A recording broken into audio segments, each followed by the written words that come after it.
ఆయన చెప్పినటువంటి ఉదాహరణల్లో ఒక్కటి కూడా మా సామాజిక వర్గానికి ఏదైతే చౌదరి సామాజిక వర్గానికి సంబంధించిన వాళ్ళు ఎవరు కూడా లేరు. ఈయన ఏం పేర్లు చెప్తున్నాడు? ఆదిమూలం పేరు చెప్తా ఉన్నారు. మా ఎమ్మెల్యే ఆదిమూలం పేరు ఎస్సీ. సో అతను చౌదరి సామాజిక వర్గం కాదు. ఆ తర్వాత బీజేపీ ఎమ్మెల్యే ఆదినారాయణ రెడ్డి గారు అబ్బాయి. ఆయన కమ్మ సామాజిక వర్గానికి చెందినటువంటి వ్యక్తి కాదు. ఈరోజు పుట్టా మహేష్ యాదవ్ గారు, ఆయన కూడా కమ్మ సామాజిక వర్గానికి చెందినటువంటి వ్యక్తి కాదు. ఆ తర్వాత గుంటూరు ఈస్ట్ ఎమ్మెల్యే గారి గురించి చెప్పారు. ఆయన కూడా సో కేఎస్ ప్రసాద్ గారు చెప్పినటువంటి సామాజిక వర్గానికి చెందినటువంటి వ్యక్తి కాదు. కానీ కేఎస్ ప్రసాద్ గారికి ఇచ్చిన టాస్క్ ఏంటంటే చౌదరి అనేటటువంటి సామాజిక వర్గాన్ని విమర్శించే క్రమంలో ఆయన ఏం మాట్లాడుతున్నాడో ఆయనే విచక్షణ కోల్పోయి మాట్లాడుతున్నటువంటి మాటలు ఇవన్నీ కూడా. సామాజిక వర్గాల గురించి మాట్లాడతారా ఇందులో? సరే, ఇంకో మాట అంటా ఉన్నాడు సార్. అతనంట పాసు పోసుకోవడానికి వెళ్ళి మంచినీళ్ళు నింపాడట. ఇతను పక్కనే ఉన్నాడు బాత్రూంలో ఆ రోజు, మరి కమోడు గడుగుతా చూస్తా ఉన్నాడు. పాసు పోసుకోవడానికి వెళ్ళి మంచినీళ్ళు నింపాడా? ఆ తర్వాత ఏంటి, పాస్ పోసుకోవటంలో కూడా పాపం పాస్ పోసుకోవటం కూడా రాదు అతనికి అని చెప్పి ఎటకారం ఆడతాడు. నిన్ను హెడ్ మాస్టర్ని చేస్తాం రా, కోర్సు ఒకటి పెట్టి పాస్ ఎలా పోసుకోవాలో నేర్పించే కోర్సుకి నిన్ను హెడ్ మాస్టర్ని చేస్తాం రా. మరి పిచ్చి మాటలు ఎట్లా మాట్లాడినా కానీ పద్ధతిగా ఉండదని చెప్పి మరొకసారి చెప్తా ఉన్నా. ఒక సామాజిక వర్గాన్ని అంత దారుణంగా నిందించి ఈరోజు వెటకారాలు ఆడతావా? ఈరోజు వెటకారాలు ఆడతావా నువ్వు? ఈ పిచ్చి మాటలు తగ్గించుకోవాలి కేఎస్ ప్రసాద్ గారు. పాస్ పోసుకోవడం రాక నీళ్లు పోసాడు, నువ్వు పక్క నుండి చూసావు. మరి ఆ కమోడ్లు గడుగుతా ఉన్నావు నువ్వు. అప్పుడు ఈ మాటలన్నీ కూడా, ఈ పద్ధతులన్నీ కూడా మారతాయి, డెఫినెట్లీగా మారతాయి. కానీ సార్ ఈరోజు ఆంధ్రప్రదేశ్ రాష్ట్రంలో గతంలో చూసుకుంటే డీజీపీగా గౌతమ్ సవాంగ్ గారు ఉన్నప్పుడు 3 లక్షల కిలోల గాంజా తగలబెడితే అతను ఏం చేశారు సార్? అతను ట్రాన్స్ఫర్ చేశారు. సో అట్లాంటి ప్రభుత్వం గతంలో ఉండేది. రాష్ట్రాన్ని డ్రగ్స్ హబ్గా మార్చినటువంటిది అట్లాంటి ప్రభుత్వం గతంలో ఉంది. సో ఈరోజు సార్ ఒక విషయం సార్, ఇక్కడ దొరికిందంతా కూడా కన్స్యూమర్స్. నిన్న దొరికిన వాళ్ళందరూ కూడా కన్స్యూమర్స్. అసలు పెడ్లర్సే ఈ వైఎస్ఆర్ కాంగ్రెస్ పార్టీకి చెందినటువంటి వారు. ఈ డ్రగ్ పెడ్లర్స్ ఈ వైఎస్ఆర్ కాంగ్రెస్ పార్టీకి చెందినటువంటి వారు. రాష్ట్రానికే కాదు దేశానికే డ్రగ్స్ సప్లై చేస్తున్న పార్టీ వైఎస్ఆర్ కాంగ్రెస్ పార్టీ. దానికి తొత్తు కాస్తున్నటువంటి కేఎస్ ప్రసాద్. ఆయనకేం సంబంధం అండి? ఆయనకేం సంబంధం సార్? అది కాదు సార్, ఆయనకేం సంబంధం ఉంటుంది? సామాజిక వర్గాన్ని ఎందుకు తీసుకురావాల్సి వచ్చింది ఇందులో? మాట్లాడకూడదు.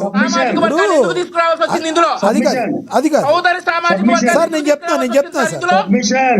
ప్రతి ఒక్కరికి లోకు అయిపోయారా? ప్రతి ఒక్కరికి లోకు అయిపోయారా? చౌదరి సామాజిక వర్గం ఎందుకు వచ్చింది ఇందులో?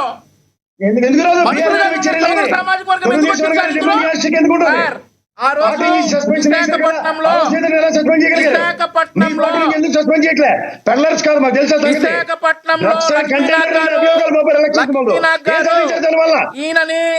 ఈయనేం చేస్తా ఉన్నాడు సార్? ఎంపీ గారు పాస్ పోసుకుంటా ఉంటే బాత్రూమ్ లో ఈయనేం చేస్తా ఉన్నాడు? జిప్పిపుతున్నాడా ఎంపీ గారు? ఎంపీ గారు పాస్ పోసుకున్నప్పుడు జిప్పిపుతున్నాడా? ఇవన్నీ కాదు సార్. లక్ష్మీనాథ్ గారు ప్రసాద్ గారు ఒక నిమిషం ఆగండి. వంశీ గారు గౌరవప్రదంగా మాట్లాడుకుందాం. వంశీ గారు వ్యక్తిగతంగా మాట్లాడొద్దు దయచేసి. ఒక విషయం వినండి. చెప్పండి. అదే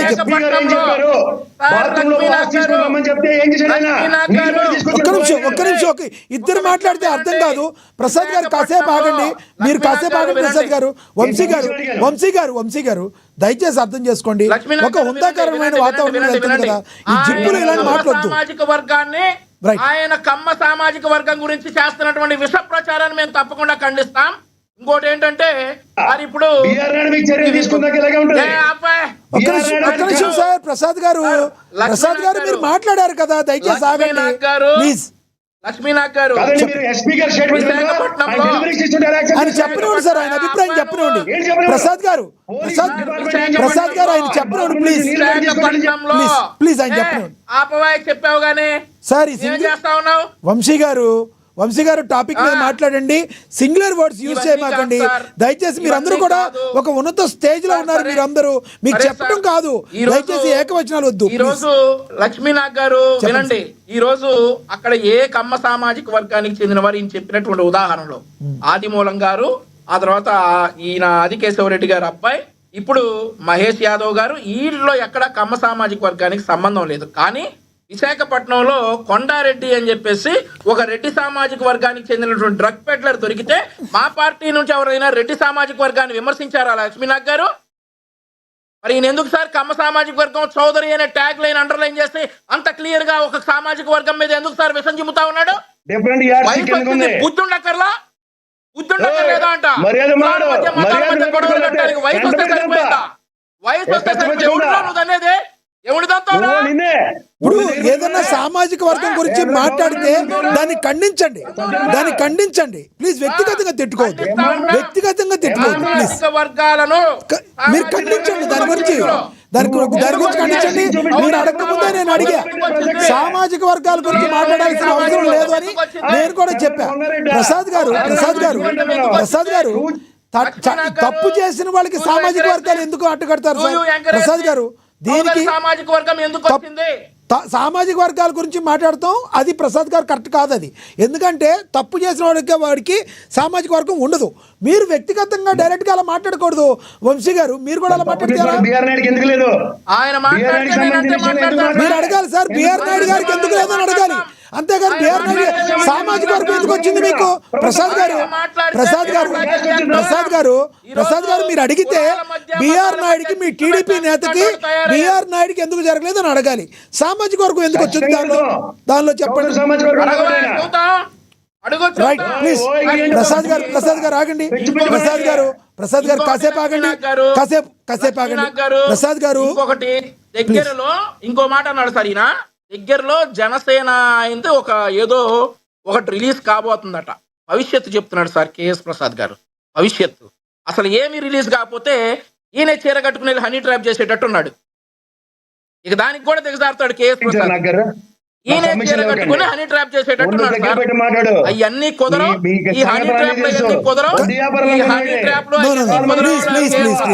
వంశీ గారు ఇంకేమన్నా వంశీ గారు మీరు మాట్లాడుకున్నప్పుడు ఆరోగ్యకరంగా మాట్లాడుకోవాలి. ఎలాంటి వద్దు ప్లీజ్. కాసేపు ఇద్దరిని మ్యూట్ చేయండి ప్లీజ్. ఇద్దరిని మ్యూట్ చేయండి. వంశీ గారు, ప్రసాద్ గారు ఆరోగ్యకరమైన వాతావరణంలో మాట్లాడుకునేటప్పుడు మీరు సామాజిక వర్గాల గురించి తీసుకురాకూడదు ప్రసాద్ గారు. అదే సమయంలో ఎవరిని కూడా వ్యక్తిగత హననం చేసేటట్టుగా మాట్లాడాల్సిన అవసరం లేదు కదా. మీరు వంశీ గారు మీరు ఏదన్నా ఉంటే డైరెక్ట్ పాయింట్ టు పాయింట్, చీర కట్టుకుని వస్తారా, హనీ ట్రాప్ చేస్తారా, ఇలాంటి మాటలు మసాలాలకు బాగానే ఉంటాయి. కానీ ఆరోగ్యకరమైన వాతావరణంలో డిబేట్ సాగుతున్నప్పుడు ఎందుకు చెప్పండి. మీరు అందరూ తెలవనోళ్ళు కాదు, కానీ దయచేసి మీరు సంయమనం పాటించేటప్పుడు. కృష్ణవేణి గారు కాసేపు మీరు మాట్లాడండి. ఎస్ మీరు దయచేసి ఒక్క నిమిషం ఇస్తాను. ప్రసాద్ గారు మీకు ఇస్తాను. మీరు మాట్లాడారు, వంశీ గారు మాట్లాడినండి, నేను చెప్పాను కదా. ప్లీజ్ ఆ తర్వాత మీరు మాట్లాడిదిరు కానీ వంశీ గారు కంటిన్యూ చేయండి ప్లీజ్. నాకు నా సామాజిక వర్గం అంటే ప్రాణం, అలాగే ఇతరుల సామాజిక వర్గం అంటే గౌరవం. ఓకే రైట్ ప్లీజ్ టాపిక్ లోకి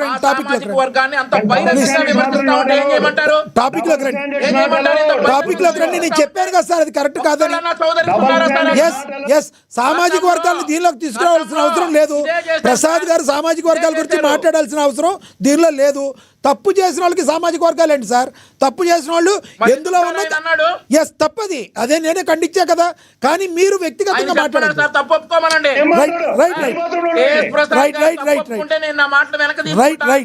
దయచేసి ప్రసాద్ గారు తప్పు ఒప్పుకుంటే నేను నా మాటలు వెనక తీసుకుంటా.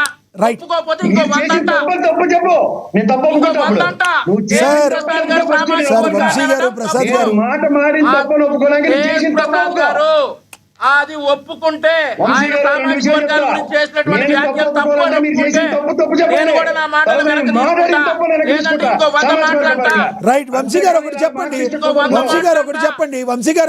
చెప్పండి. వైఎస్ సునీత గారు ఏదైతే ఉందో ఆవిడ చేసిన సిబిఐ మీద చేసిన ఆరోపణలు ఎలా చూస్తారు మీరు చెప్పండి ప్లీజ్. సార్ ఇప్పుడు సిబిఐ కంటే గొప్ప విచారణకర్త కేఎస్ ప్రసాద్ గారు విచారించి చెప్పినాక ఇంకెందుకు సార్? ఇందాక చెప్తా ఉన్నాడు